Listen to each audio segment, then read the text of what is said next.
আমি প্রতিদিন রাতে আমি নিজের অতীতটা একবার দেখি যে কোথায় থেকে কত দূর দৌড়েছি।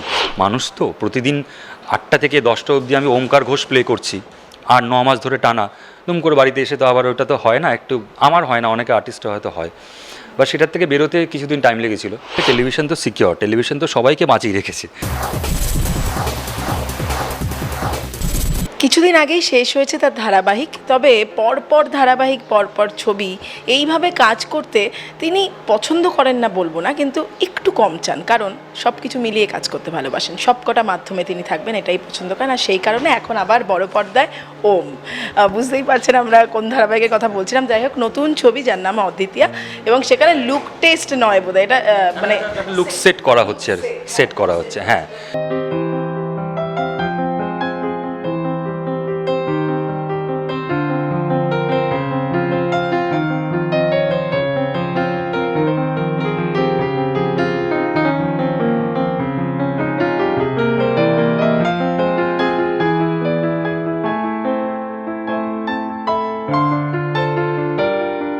একটু শুনি অদ্বিতীয়াতে মানে কিভাবে দেখা যাবে।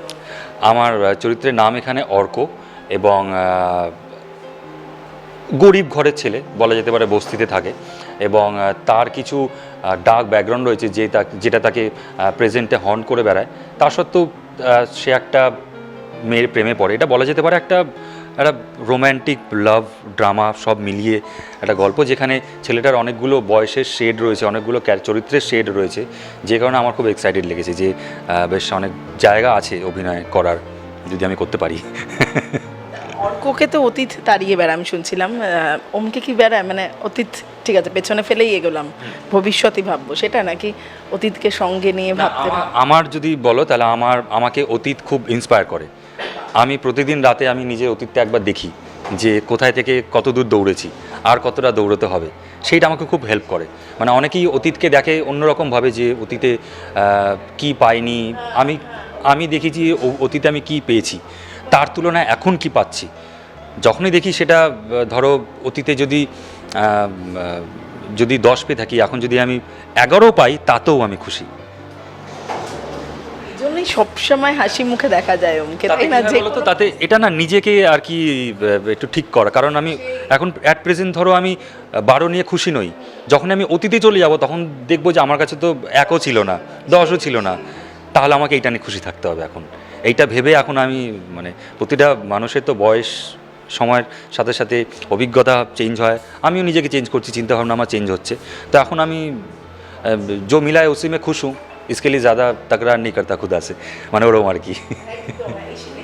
উচিত আসলে যা পাচ্ছি তাতেই খুশিটা থাকা উচিত। কিন্তু একটা কথা বলে, এই যে নতুন ছবি, নতুন পরিচালক, আমি বলছি ছবি বাছাইটা কি হিসেবে করো? গল্প, কন্টেন্ট, মানে আমি তো মানে আমার ছবি পছন্দ হওয়ার থাকলে ওই প্রথম একটা স্পার্কই পছন্দ হয়ে যায়, যে যিনি ছবিটা প্রেজেন্ট করতে চাইছেন, পরিচালক যিনি ছবিটা কনসিভ করে পুরোটা বড় পর্দায় তুলে ধরবেন, ওনার একটা ভিশন থাকে। তো যখনই কোনো পরিচালক আমাকে নিজের ছবির ব্যাপারে কিছু বলতে আসে, তখন তার প্রথম ওই 10 লাইন শুনেই আমার মনে হয় ছবিটা করা উচিত কি করা উচিত না, কারণ তার প্রেজেন্টেশনের উপর ডিপেন্ড করছে অডিয়েন্স বাদবাকি আর্টিস্টদেরকে কীভাবে দেখবে।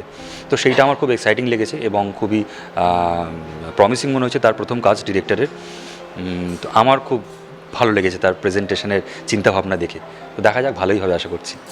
উজ্জ্বলদা আমাদের ডিওপি রয়েছেন। ইয়েস। কিছুদিনের বিরতি নিলে, বিরতি প্রায় বলাই যায়, সেটা সচেতনভাবেই বোধ হয়, খুব কনসিয়াসলি বিরতি নিয়েছি, কারণ আমি একটু নিজের চিন্তাধারা পাল্টে, একটু নিজের কাজ করার ধরন পাল্টে, বা যা শিখেছি তার থেকে একটু নিজেকে যদি গ্রো করা যায়, তো খুব অল্প সময় নিলাম, কিন্তু আবার চেষ্টা করছি কাজে ফিরে আসার। গ্রুমিংয়ে নিজেকে গ্রুম করলে আরও ভালোভাবে আরও অভিনয়। হ্যাঁ, কারণ টেলিভিশন করার পর না, মানে আমি সবাইকে বলবো না, স্পেশালি যারা মুখ্য চরিত্রে থাকে, তাদের একটা ধরন চলে আসে, কারণ তাদের না কোনো রেহাই নেই। হিরো হিরোইন যারা টেলিভিশনে করে, তাদের ওই সকাল থেকে রাত অবধি যে কদিন চলুক সিরিয়াল, 1 বছর চলুক কি 2 বছর চলুক, তারপরে সেটা থেকে বেরোনো মানুষ তো প্রতিদিন 8টা থেকে 10টা অবধি আমি ওমকার ঘোষ প্লে করছি, আর 9 মাস ধরে টানা। দুম করে বাড়িতে এসে তো আবার ওটা তো হয় না, একটু আমার হয় না, অনেকে আর্টিস্টরা হয়তো হয়, বা সেটার থেকে বেরোতে কিছুদিন টাইম লেগেছিল। ওই একটা খালিপন রয়ে যাতা है টেলিভিশন শেষ হওয়ার পর, কারণ প্রতিদিন গিয়ে একটা ফ্যামিলির সঙ্গে সকাল থেকে রাত অবধি হই হুল্লোড়, মজা, আনন্দ, খুনসুটি, ডিরেক্টরের সঙ্গে ঝামেলা হচ্ছে, তারপরেই আবার মিল হয়ে যাচ্ছে, এদিকে দাদু দিদা মানে পুরো ফ্যামিলি। ওটার থেকে বেরিয়ে আসতে টাইম লাগে। তো তারপর থেকে একটু নিজের পেছনে সময় দেওয়ার চেষ্টা করেছি, নিজের ক্রাফটকে কীভাবে ইমপ্রুভ করা যায়, পরবর্তীকালে কী কী কাজ করতে চাইছি, একটু লেখালেখির মধ্যেও ঢুকেছি এর মধ্যে। তো সেই সব নিয়ে পরিচালনা বলবো না, তবে আমি যেহেতু ছবি আঁকি, এখন পরিচালনা বলতে গেলে অনেক পরিচালকের হয়তো মনে হবে এই কি আবার কি পরিচালনা করবে, কিন্তু আমি যেহেতু ছবি আঁকি, আমার অনেক দিনকার স্বপ্ন যে আমি নিজের একটা বানানো জিনিস ফ্রেমে দেখব। তা ছোটোবেলায় ইচ্ছে ছিল স্টিল ফ্রেমে দেখার, হ্যাঁ, আর এখন আমার ইচ্ছে সেটা মুভিং ফ্রেমে দেখার। তো আমি নিশ্চয়ই কোনো পরিচালককে হার্ট করতে চাই না যে আমি পরিচালক হতে চাই বলে। আমি একটা প্রজেক্ট রেডি করতে চাই যেটা একটা মুভিং প্রজেক্ট হবে, কারণ আমি ছবি আঁকতে পছন্দ করি। এটা আমার স্বপ্ন, আজ নয় কাল হবেই, কারণ সেটা নিয়ে টুকটাক কাজবাজ চলছে, লেখালেখি চলছে। মানে একটা নতুন দিকে অন্তত এই ব্রেকটা এটা একটা নতুন দিক খুললো নাকি? এটা অনেক দিন ধরেই ভাবনা চিন্তা ছিল, বাট চাইলেই তো হয়ে যায় না, তার জন্য কিন্তু নিজেকে পড়াশোনা করতে হবে, নিজেকে শিখতে হবে, জানতে হবে।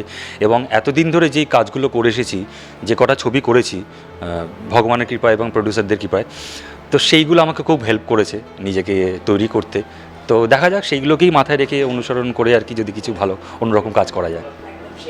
শেষে একটাই কথা জিজ্ঞাসা করবো, অনেকগুলো বছর এবং সেখানে ছোট পর্দা বড় পর্দা সবকটা জায়গায় যদি দেখি, অনেকে এখন বলে ছোট পর্দাটা সেফ সিকিওরড যদি আর্টিস্টদের জন্য বলা হয়, কিন্তু যে ছবিটা আমরা দেখছি সেটাও বোধহয় থাকছে না, 1 বছরও ধরো 1 বছরের মধ্যে বন্ধ হয়ে যাচ্ছে।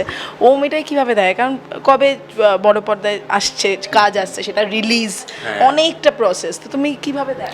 সেখান থেকে তো এক কথা বলতে গেলে টেলিভিশন তো সিকিওর, টেলিভিশন তো সবাইকে বাঁচিয়ে রেখেছে। এখন যে কজন মানুষ বড় পর্দায় কাজ করছে, প্রত্যেকে কিন্তু টেলিভিশনে কাজ করতে হবেই, এবং হচ্ছে এবং করছে এবং করবে। তো সেই কারণে টেলিভিশন তো সবাইকে, আমাদের বাংলা ইন্ডাস্ট্রি আর্টিস্টদেরকে বাঁচিয়ে রেখেছে।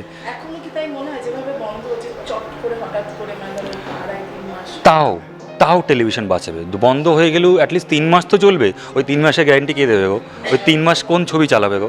এখন তো ছবি 5 দিনে শেষ হয়ে যাচ্ছে, এবং করতেই হবে, কারণ টাকা কই, সব কিছু মাথায় রেখে করতে হবে, প্রডিউসারকেও মাথায় রাখতে হবে নিজের খরচাটা। তো আমার মনে হয় যে ছবিও চলবে, তার সঙ্গে সিরিয়ালও চলবে, মানে একে অপরের পরিপূরক দুজনেই। Thank you.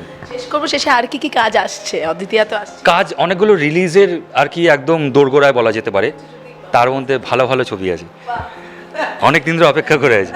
এসকের মুভিজের 2টো ছবি রয়েছে, তারা তো আমাকে প্রথম থেকে একদম দেখেছে, তো তারা এই 2টো ছবিটা অসাধারণ করেছে। সেখানে সেই পুরোনোকে পাওয়া যাবে, নাচ গান মাসালা না, এটা অন্যরকম ছবি। 2টো ছবি অন্য রকমের, অন্য ধারার ছবি। এক ছবিতে আমি আছি এবং 13 জন মহিলারা আছেন। আমি কিছু রিভিল করছি না, আমাকে এসকে খেলাবে, তো সেই কারণে 2টো ছবি তাদের রয়েছে। বিনোদিনীতে কাজ করেছি, বিনোদিনী রিলিজ হবে, সেটা দেবদা কবে ছাড়বে তাদের একটা প্ল্যানিং রয়েছে। রুক্মিণীর সঙ্গে কাজ করেছি, সেখানে আরও অনেক দিগ্গজ আর্টিস্টদের সঙ্গে কাজ করেছি, ওটা নিয়ে খুব এক্সাইটেড। আরেকটা ছবি হচ্ছে হাঙ্গামা.com, যেটা বেশ কয়েক বছর ধরে রিলিজ করতে পারছে না, বাট এই বছর নিশ্চয়ই খুব শীঘ্রই আসতে চলেছে। নতুন তো হ্যাঁ, একটু দেখা যাক আস্তে আস্তে। Thank you.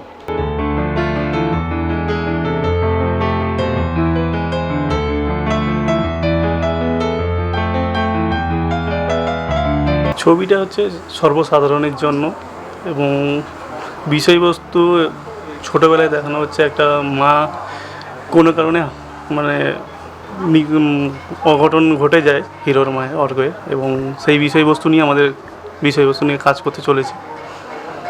এখন বেশি কিছু বলছি না, মোটামুটি টেনশানেও রয়েছি, পুরো লুকসেট চলছে, ওই নিয়ে সব চলছে।